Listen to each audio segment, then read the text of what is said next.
Welcome friends. இப்போ நம்ம ஸ்க்ரீனில் பார்த்தீங்கன்னா சூப்பரான ஒரு பட்டர்ஃப்ளை எஃபெக்ட்டில் பாய்ஸ் அண்ட் கேர்ள்ஸ்க்கு வந்துட்டு ஒரு 2 டைப்ஸில் வந்துட்டு எப்படி எடிட் பண்ணுறது சிம்பிளாக 1 கிளிக்கில் அப்படின்றத பார்க்க போகிறோம். வீடியோக்கு பார்த்துட்டு இருக்கவங்க ஒரு லைக் பண்ணிவிட்டு சேனலுக்கு தான் ஃபஸ்ட் டைம் வரீங்கன்னா சப்ஸ்கிரைப் பண்ணிவிட்டு பாருங்கள். இப்போ வீடியோக்குள்ள போகலாம். ஸோ க்ரோம் ப்ரௌசர் ஓப்பன் பண்ணிக்கோங்க. கூகுள் ஜெமினி அப்படின்னு வந்து சர்ச் பண்ணுங்கள். உங்களுக்கு அந்த நேனோ பனானா அந்த வெப் வந்து ஓப்பன் ஆகும். ஸோ இப்போ நான் சொல்கிற ஸ்டெப்பை கரெக்டாக வந்து ஃபாலோ பண்ணிக்கோங்க. ஸோ டிஸ்கிரிப்ஷனில் இருக்க லிங்கை கிளிக் பண்ணி உங்களுக்கு 4 டைப், பாய்ஸுக்கு 2 டைப்ஸ், கேர்ள்ஸுக்கு 2 டைப்ஸ்னு இருக்கும். ஸோ அதில் உங்களுக்கு எந்த டைப் வேணுமோ அந்த டைப்பை வந்துட்டு நீங்கள் காப்பி பண்ணிக்கோங்க ப்ராம்ப்ட்டை. ஸோ காப்பி பண்ண ப்ராம்ப்ட்டை இந்த இடத்துல ஆஸ்கி ஜெமினின்ற ஆப்ஷனில் வந்துட்டு கரெக்டாக வந்துட்டு பேஸ்ட் பண்ணிக்கோங்க. ஸோ இதில் வந்து சின்ன கரெக்ஷன் மட்டும் இருக்கும் ஒவ்வொரு ஃப்ராண்ட்லையுமே. ஸோ அது வந்து ஓகே. பட் அடுத்தது பார்த்தீங்க அப்படின்னா ரெட் ஷர்ட் அப்படின்னு வந்து மென்ஷன் பண்ணியிருப்பேன். ஸோ அந்த கலரை வந்து நீங்கள் சேஞ்ச் பண்ணணும் அப்படின்னா அது நீங்கள் வந்து சேஞ்ச் பண்ணிக்கலாம். ஷர்ட் கலரை இல்லை ரெட் கலரை விட்டுருங்க. இப்போ நான் அந்த ஒரு சேஞ்சஸ் மட்டும் கரெக்டாக வந்துட்டு எல்லா ஃப்ராம்ப்ட்லையுமே அட்ஜஸ்ட்மெண்ட் பண்ணிக்கோங்க. அதே மாதிரி கீழே ப்ளஸ் ஆப்ஷனை கிளிக் பண்ணி அப்லோட் ஃபைல் ஆப்ஷனை செலக்ட் பண்ணிட்டு நீங்கள் எந்த ஃபோட்டோவை எடிட் பண்ணலான்னு இருக்கீங்களோ அந்த ஃபோட்டோ வந்து ஃபேஸ் வந்து நல்லா கிளியராக இருக்கிற மாதிரி செலக்ட் பண்ணுங்கள்.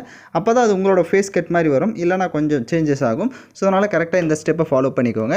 அதே மாதிரி வீடியோ பார்த்துட்டு இருக்கவங்க லைக் பண்ணிவிட்டு பாருங்கள். அப்போ தான் நமக்கு நெக்ஸ்ட் வீடியோ போடுறதுக்கு கொஞ்சம் மோட்டிவாக இருக்கும். புதுசாக சேனலுக்கு வந்திருக்கீங்க அப்படின்னா சப்ஸ்கிரைப் பண்ணிவிட்டு பாருங்கள். அப்போ தான் நெக்ஸ்ட் வீடியோ அப்டேட் எல்லாம் உங்களுக்கு உடனடியாக வரும்.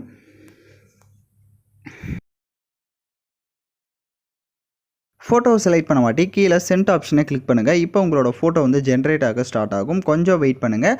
ஸோ இப்போ பார்த்தீங்கன்னா நம்மளோட ஃபோட்டோ வந்து ஜென்ரேட் ஆகிடுச்சு. இப்போ நான் கிளிக் பண்ணி காட்டுறேன். இப்போ ஸ்க்ரீனில் பார்த்தீங்கனாலே தெரியும் உங்களுக்கு ஃபோட்டோ கரெக்டாக வந்துட்டு நான் ரெட் ஷர்ட் கொடுத்தனால அந்த கலரிங் வந்து அப்படியே வந்துருச்சு. நீங்கள் வேறு ஏதாவது கலர்ஸ் ஷர்ட் வந்து ஆட் பண்ணீங்க அப்படின்னா அதுக்கேற்ற மாதிரி உங்களுக்கு ஃபோட்டோஸ் வந்து வரும். மோஸ்ட்லி வந்துட்டு ரெட் கலரே கொடுங்க. இன்னொரு type blue colour butterfly. So அதுலேயும் அதே மாதிரி தான் கரெக்டாக இருந்தது. அந்த ட்ரெஸ்ஸிங் எல்லாமே உங்களுக்கு ஏற்ற மாதிரி நீங்கள் சேஞ்சஸ் பண்ணிக்கோங்க. கேர்ள்ஸ் அப்படின்னா வந்து ஷர்ட்லேயே இருக்கும். நீங்கள் வந்து அதை வந்துட்டு சுடிதார் இல்லை சேரீ இந்த மாதிரி வந்து மாற்றிக்கிறதா இருந்தால் அந்த இடத்த மட்டும் கரெக்டாக மாற்றிக்கோங்க. இந்த ஃபோட்டோவை டவுன்லோட் பண்ணணும்னா அதுக்கு மேலே டவுன்லோட் ஐகான் இருக்கும்.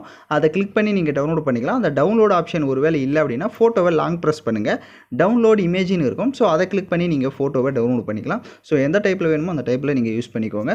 ஸோ யாரெல்லாம் கரெக்டாக எடிட் பண்ணீங்களோ கமெண்ட் பண்ணுங்கள். இந்த மாதிரி வீடியோஸ்லாம் நீங்கள் தொடர்ந்து பார்க்கணும் அப்படின்னா சேனலை சப்ஸ்கிரைப் பண்ணிவிட்டு லைக் பண்ணிவிட்டு பாருங்கள். தேங்க்யூ ஃபார் வாட்சிங் திஸ்.